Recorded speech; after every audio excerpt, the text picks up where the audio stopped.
Salam sejahtera Malaysia, denyut nadi suara rakyat bergema di channel ini. Jangan lupa tekan butang subscribe, like dan share. Malaysia kita punya, cintai Malaysiaku, kita jaga kita.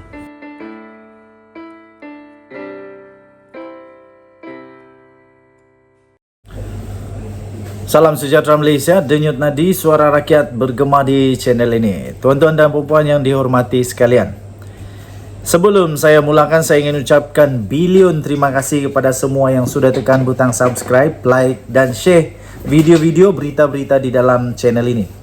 Tuan-tuan dan puan, bagi anda yang belum lagi tekan butang subscribe, saya mohon untuk tekanlah butang subscribe, like dan share. Rupa-rupanya yang berlaku di luar mahkamah ketika Najib Razak membuat permohonan terakhirnya di Mahkamah Persekutuan untuk semakan, rupa-rupanya ada yang berlaku. Tapi rupanya sebelum itu, rupanya ini bukanlah yang terakhir. Ada lagi peluang Najib rupa-rupanya. Tapi yang menarik perhatian kita ialah memang penyokong-penyokong Najib Razak tetap tak boleh terima, tetap percaya Najib Razak tidak bersalah. Walaupun sampai begini sekali, Mahkamah Persekutuan dah sahkan, Mahkamah Tinggi, Mahkamah Rayuan, Mahkamah Persekutuan, kemudian semakan semula kalah lagi. Tapi rupa-rupanya penyokong-penyokong Najib tetap setia. Tahniah diucapkan pada Najib Razak. Penyokong Najib Razak sangat sebab ketika Najib gagal dalam rayuan semakannya tadi. Kira-kira lebih kurang 100 penyokong Najib Razak yang berkumpul di pekarangan Istana Kehakiman hari ini kecewa apabila Mahkamah Persekutuan menolak permohonan bekas Perdana Menteri itu untuk menyemak semula sabitan dan hukuman penjara yang disabitkan kepadanya. Kenapa perlu kecewa? Itulah undang-undang. Itulah yang betul. Sepatutnya kita haruslah berasa gembira apabila keadilan dapat ditegakkan, bukan berasa kecewa. Apa boleh buat, Najib Razak memang bersalah, dan sekarang pun dia sudah salah. Majoriti 4-1. Dulu majoriti 1-0 Mahkamah Tinggi, Mahkamah Rayuan 3-0, Mahkamah Persekutuan 5-0, semakan semula 4-1, tetap kalah. Penyokong-penyokong Najib ini berkampung di Putrajaya seawal pada jam 7.30 pagi tadi lagi untuk menunjukkan sokongan dan solidariti mereka pada Najib sambil melaungkan slogan "Bebas bosku" dan "Keadilan untuk bosku". Inilah keadilan untuk bosku. Sudah didapati memang dia bersalah. So, semua bukti, semua forensik kewangan, semua saksi sudah disiasat, laporan sudah selesai, dan masih didapati Najib Razak bersalah. Jadi memanglah kita sedih, memanglah, tapi kita haruslah bersetuju bahawa inilah keputusannya. Tidak ada lagi alasan yang boleh dibuat, sebab semuanya berjalan dengan betul. Tuan-tuan dan puan, Najib Razak akan merengkok di penjara 12 tahun sah, kecuali ada pengampunan. Beberapa penyokong, khususnya wanita, dilihat begitu sebab sambil menangis ketika mengetahui keputusan hakim.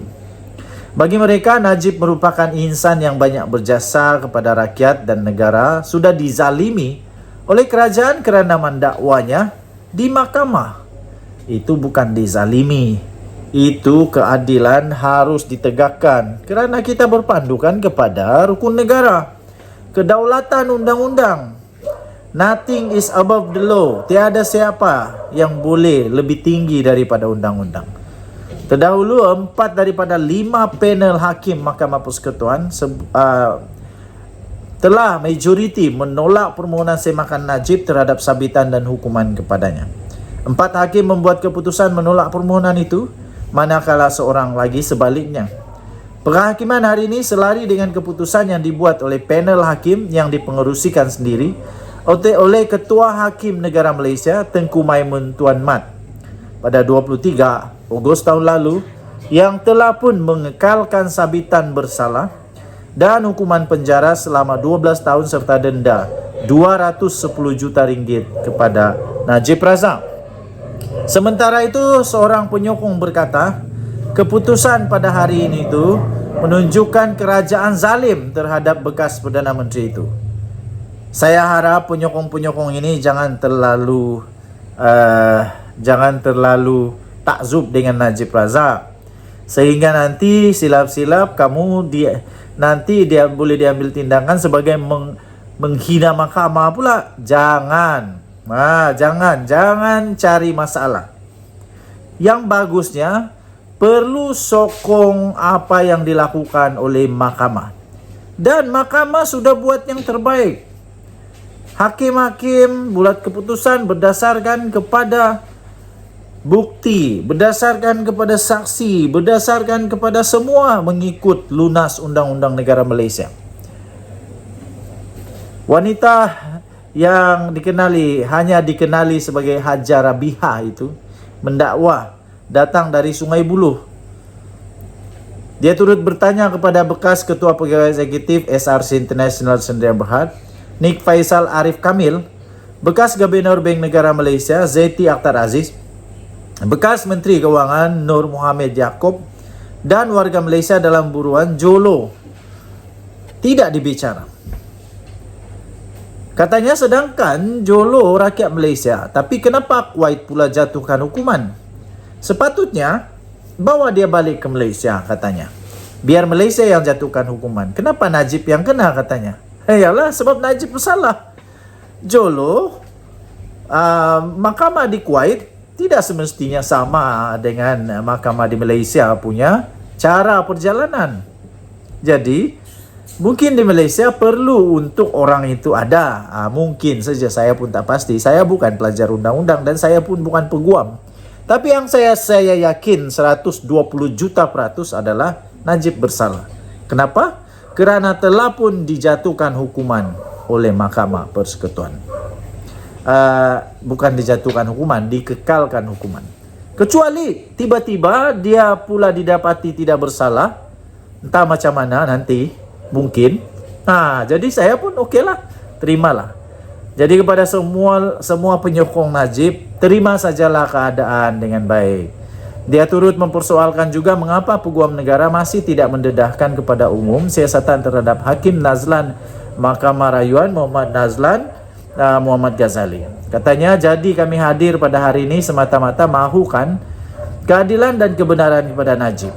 Mau apa lagi? Sudah pun ditunjuk. Katanya, pada kami tetap bangga bahawa Najib ini tetap Perdana Menteri kami dan tiada lain yang terbaik selain Perdana Menteri daripada Najib Razak, katanya. Pasukan Peguam Bela Najib juga sebelum ini mendakwa Nazlan mempunyai konflik kepentingan dalam kes 1MDB. Muhammad Nazlan adalah merupakan hakim Mahkamah Tinggi Kuala Lumpur yang telah mensabitkan kesalahan rasuah, salah guna kuasa dan pengubahan wang haram pada tahun 2020 yang lalu. Kita jumpa lagi. Tahniah diucapkan kepada Badan Kehakiman Negara Malaysia. Bye-bye.